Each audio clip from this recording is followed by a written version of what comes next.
Welcome to the Slop Temple. We pray this video helps.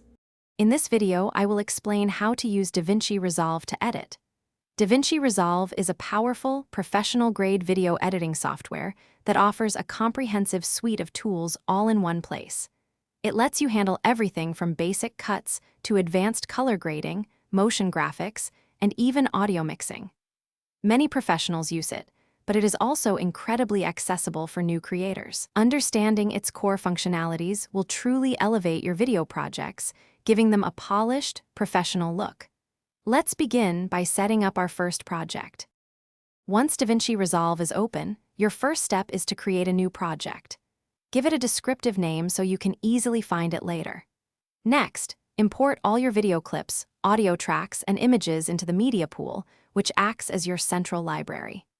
Take a moment to check your project settings, ensure your timeline resolution, perhaps 1920 by 1080 pixels, and your frame rate, commonly 24 or 30 frames per second, align with your footage.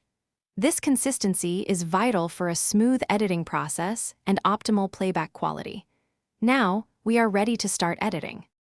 The cut page is fantastic for quickly assembling your initial timeline and making fast cuts, perfect for rough edits. For more detailed work, switch to the Edit page.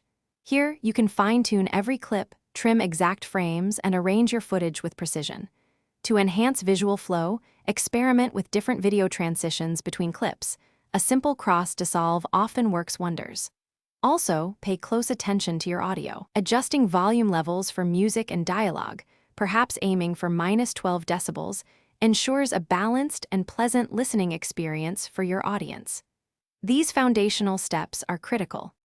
Once your editing is complete and you are happy with the results, it is time to export your masterpiece.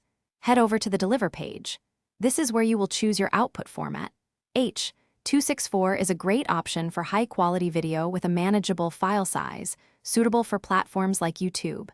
Ensure your resolution and frame rate match your original project settings for consistent playback. After selecting your save destination, click Add to render queue, then render all. Congratulations, you have successfully edited and exported your first video using DaVinci Resolve. Thanks for watching. Consider subscribing if we helped you.